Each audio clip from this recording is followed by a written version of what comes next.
उसमें तुरंत सफलता हासिल कर पाएंगे। अभी भी यहाँ पे जितनी संख्या, हमें एक आशा थी कि हमारा ये सदन पूरा भर जाएगा। आज तृतीय शनिवार हमारा एक अवकाश का दिन है, तो शायद हम सभी शिक्षक ये भी सोचते हैं कि एक अवकाश को क्यों बर्बाद किया जाए इस तरह के सम्मेलनों में। स्कीम के लिए पूरे राज्य के लोग एक साथ आए, एक साथ उन्होंने जगह जगह धरना प्रदर्शन किया और देखिए हमें बहुत जल्द ही वो सफलता मिली। दूसरे राज्य के लोग अभी भी उसके लिए लड़ाई लड़ रहे हैं। तो अगर हम लोग इस वेतन वृद्धि के लिए एक है, हम 2-4 पैसे देकर के इसको निपटा लेते हैं। यहाँ पे हमारे विचार को बदलने की जरूरत है। उसको सिर्फ हम अपना काम सोचकर उस समय तो निपटा लेते हैं, लेकिन एक गलत मानसिकता, एक गलत धारणा जो विभाग के जो तथाकथित बड़ा बाबू, छोटा बाबू या दूसरे लोग जो है उनके सामने हम एक गलत उदाहरण पेश कर देते हैं। तो आप अपने अधिकारों के लिए लड़िए, लेकिन एकजुट होकर के उसको सही तरीके से, हम कोई गलत उदाहरण पेश करके नहीं। कि तो फिर क्या होती है कि उन्हें लगता है कि अगले ने तो इस तरह से पैरवी से पैसे देकर अपना काम करा लिया, तो अगर शिक्षकों की जो वाजिब जो मांगे हैं उसके लिए भी वो आशान्वित हो जाते हैं कि वो आएंगे, उनका फाइल को हम लटका करके रखेंगे, तो फिर वो फाइल जो है उनके आने के पश्चात ही मूव होगा। तो जैसा सर ने कहा कि पहले हम संघ के सामने, अगर हमसे पर्सनल लेवल पे कोई समस्या सॉल्व नहीं हो पा रही है तो हम उसको संघ के सामने रखें, संघ के सम्मानित सदस्यों के सामने रखें। वो हमारी समस्याओं को, हमारे विभागीय अधिकारी हैं उन तक ले जाने का प्रयास करेंगे, और उसके बाद भी अगर हमें सफलता नहीं मिलती है तब हम उस पे और आगे विचार करेंगे। इस तरह की बैठकों में उन मुद्दों को हम रखेंगे, उस पे सब लोग अपने अपने विचार देंगे कि कैसे इन मुद्दों से हम बाहर निकल सकते हैं।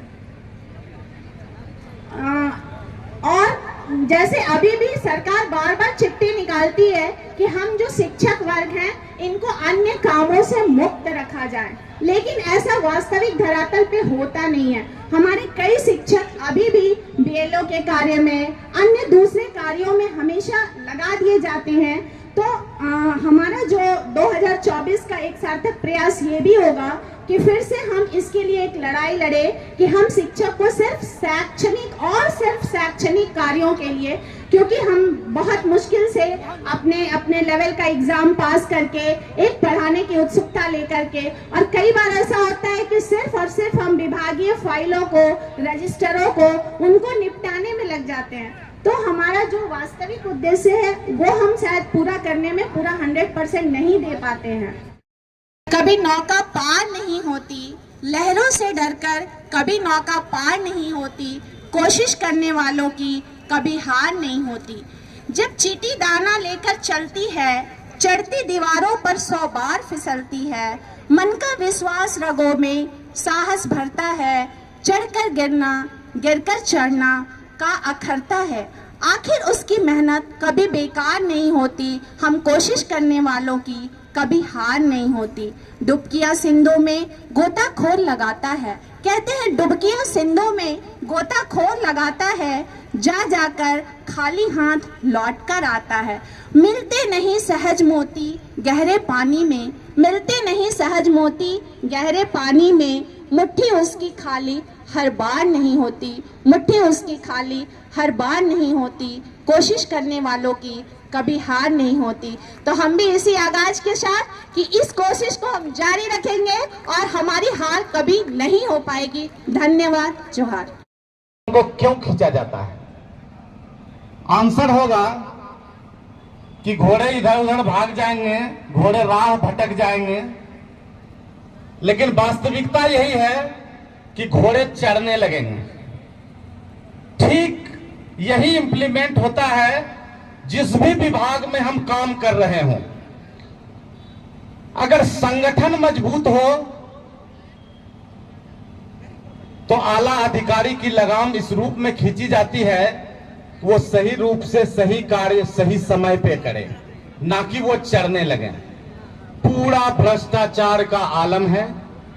शिक्षा विभाग बुरी तरह से इसमें संलिप्त है। जरा भी गुरेज मैं नहीं करूंगा क्योंकि मेरे आए हुए बहुत दिन नहीं हुआ है, मात्र 8 से 9 महीने का मुझे अनुभव है। इससे पूर्व मैं बिहार माध्यमिक शिक्षक संघ का एक बहुत ही वफादार सच्चा सिपाही के रूप में अपने आप को प्रदर्शित किया था। अनुमंडल सचिव, जिला सचिव, और इस बार 2023 में मैंने राज्य उपाध्यक्ष के लिए भी चुनाव लड़ा था। और अब तक जो भी चुनाव हुए थे सारे इलेक्टेड चुनाव हुए थे, सभी शिक्षकों ने वोट दे करके मुझे जिताया था। तो चलिए वो पुरानी यादें हैं, लेकिन अब नए सिरे से जो हम यहाँ जो कार्यशैली हम देख रहे हैं संगठन की और शिक्षा विभाग की, तो मैं समझता हूं कि कहीं न कहीं संगठन कमजोर पड़ता नजर आ रहा है। आज ये खाली कुर्सियां यह प्रदर्शित कर रही है, यह मैसेज दे रही है कि संगठन पर आस्था निश्चित रूप से घटा है।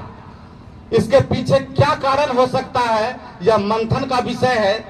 क्योंकि अगर आप में कार्य क्षमता, आपकी कार्यशैली इस प्रकार की हो जिससे शिक्षक अपने आप को सुरक्षित महसूस कर रहा हो, तो निश्चित रूप से यह मील का पत्थर साबित होगा और एक लगाम सा लगेगा शिक्षा विभाग को। और जो भी मैडम ने बताया कि गैर शैक्षणिक कार्य या अन्य कार्यों में लगा दिया जाता है, हम कह सकते हैं कि शिक्षक का शोषण, दोहन और दमन जिस रूप में सरकार करना चाहे, जिस रूप में पदाधिकारी करना चाहे, वो कर पा रहे हैं संगठन की कमजोरी के कारण।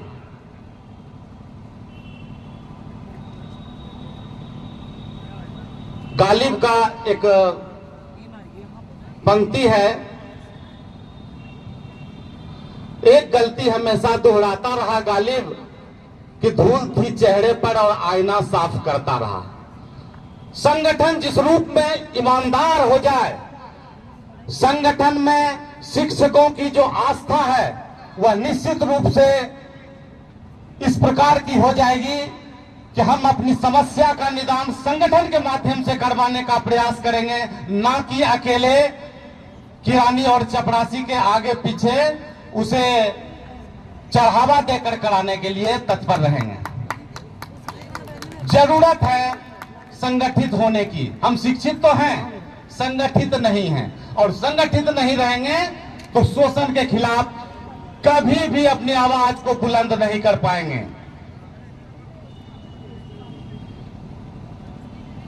जिंदगी और जंग अपने कंधों पर जीती जाती है, दूसरों के कंधे पर तो जनाजे उठा करते हैं।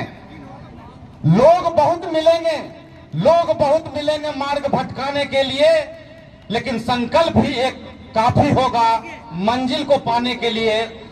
हम पहले संगठित हों, संगठन के प्रति अपनी आस्था दिखाएं। आज इतना बड़ा जो प्रोग्राम रखा गया, निश्चित रूप से संगठन के आला अधिकारी चाह रहे हैं कि शिक्षक हमसे जुड़ें और शिक्षक अपनी समस्या का निदान संगठन के माध्यम से करवाएं।